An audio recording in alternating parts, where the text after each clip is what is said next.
Hello, and welcome to Fortress, Alaska. And today, yes, we are going to discuss the firearm that killed Superman. Now, not the actual Superman, because you can't kill him with a gun. But anyways, George Reeves, the original TV Superman from 1952 to 1958, and no relation to Christopher Reeves, probably one of the more famous Supermen, if you remember that Superman movie. You still might have to be a little bit older to know that movie. But anyways, they're not related. Anyways, George Reeves was the original Superman, the original TV Superman. He also did a Superman movie, Superman and the Mole Men. I think that was 1951, so that was a while ago. He was also in Gone with the Wind. He was actually Scarlett O'Hara's boyfriend, not Rhett Butler, but Scarlett O'Hara's original boyfriend in the movie. So you have to see the movie to understand. Anyways, so George Reeves committed suicide in 1959, or so it's believed, or maybe there's a conspiracy and he was actually murdered. They really don't know. But the gun he used to do it was indeed a Luger P08. This is the P08 Luger in .30 Luger. The design of the Luger and production started in 1898, and it was meant as a replacement for the Borchardt pistol. It is a less complicated version of the Borchardt pistol. It's really not even the same anymore because there's been so many changes, but that's how its design started. Now the 08 variant, which this is, was authorized by the Kaiser himself on 2 July 1913. Amazing when you have records going back that far. It was originally made by DWM, also known as, and please excuse my German, Deutsche Waffen- und Munitionsfabriken. So that was my best shot at it. Anyway, so DWM. It was officially adopted by the Swiss, well, the Luger, I should say, was officially adopted by the Swiss in 1900. Now, that was not the P08, obviously, because it hadn't yet been designed yet. So anyways, it was used in more wars and by more countries than I care to count. Like I said, it was originally chambered in the .30 Luger, and for here we have comparison. We have the .30 Luger on the right, and it's 7.65 by 21 millimeters, as opposed to the 9 by 19, the 9 millimeter Luger on the left.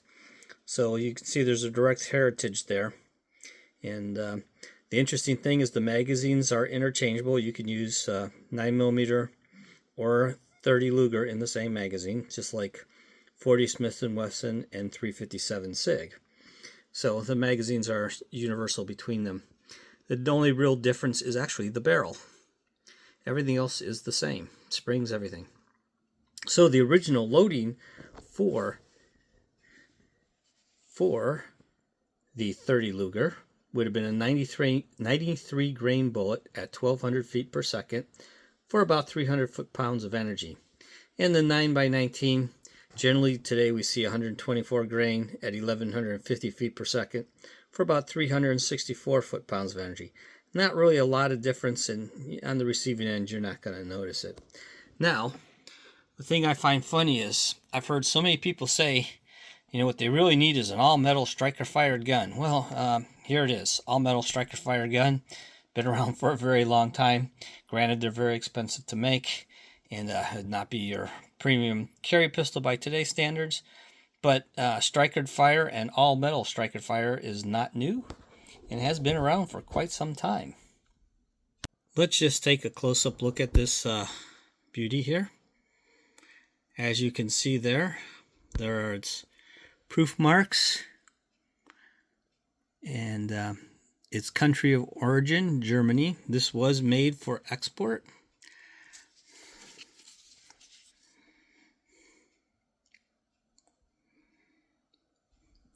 As you can see,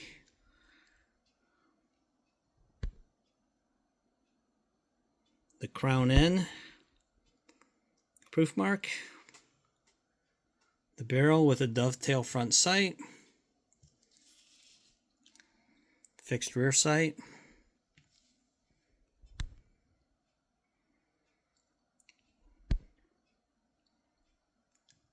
matching numbers for the serial number. They did like to serial number everything.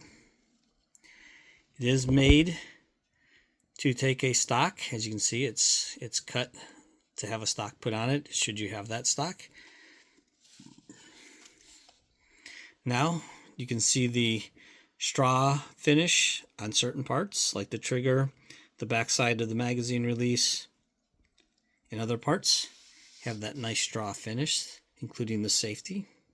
Now, so that's just, I guess, an overview of it. There we have the nice DWM marking on it. And this is an all-original gun from 1921. So yes, this gun is more than 100 years old and is still in good condition. Original stocks. Has a period correct magazine. It's a civilian gun, so the magazine would not have been marked to match the gun. They only did that for the military. So it's a period correct magazine. Whether or not it's an original magazine, I don't know. What I will tell you this is the magazine spring is very weak on that, and I have a new modern magazine to use for it because I don't think that magazine would be terribly reliable. So let's go show you a little bit more about it. So just a couple other things about the Luger.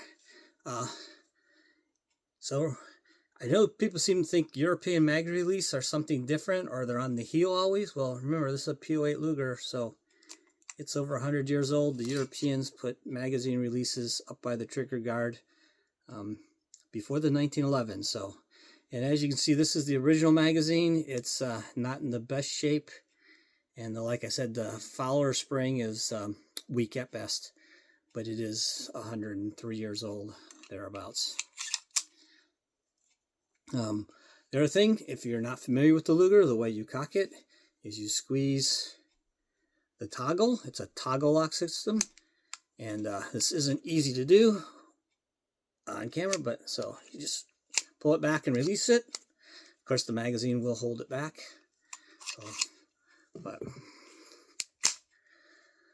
So you just pull it back and release it, and it's actually pretty smooth. I should say you pull it up and release it. Not the easiest thing to do. It's a highly complex system and probably not the best system. It's an expensive system to make, but it does work. It is a quality firearm, a well-machined firearm, and they stood the test of time. Now, is it the best gun for combat? By today's standards, no. But up and through probably World War II, it was right up there with any of its competitors. There weren't many that were any better. P38 was single action, double action, but it was not as robust as this pistol. So the Browning High Power was probably the best of the World War II pistols, and not only because it had more magazine capacity, and this compared real favorably with the 1911. In reality, it's far simpler for field cleaning. There's no small parts to lose, just field clean. Now, if you break the bolt apart, yes, there's going to be small parts, but for normal field cleaning, you don't take the bolt out. You just remove the barrel and clean it. So, anyways, I'm not going to go through the whole breakdown of it. There's plenty of videos that are far better than that. Just showing you this 1921 DWM Luger in .30 Luger, the same type of gun that killed Superman. So, as always, I'm your host Dave with Fortress Alaska. Please like and subscribe, do all the algorithm stuff, ask questions, comments, and as always, have a good day and get out shooting.